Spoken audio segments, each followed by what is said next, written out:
नमस्कार. आज आपण बनवत आहोत मुलांची फरमाईश नानखटाई.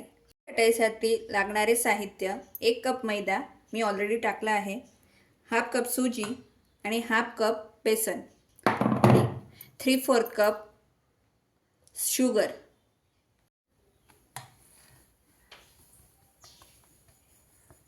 आपले सर्व इन्ग्रेडियंट्स रेडी आहे. आता आपण घी टाकत आहोत 3/4 कप.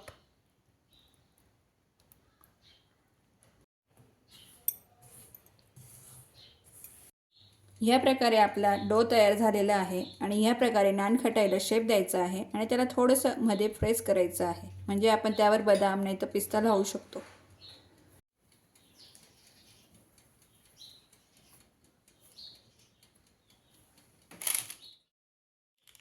नानखटाईसाठी आपण आधीच ओव्हन प्री हीट करून घेतला होता 10 मिनिटासाठी आणि आता आपण 15 मिनिटासाठी याला बेक करणार आहोत 180 डिग्री सेल्सिअसवर. तुम्ही बघू शकता आपली नानखटाई किती खुसखुशीत तयार झाली आहे.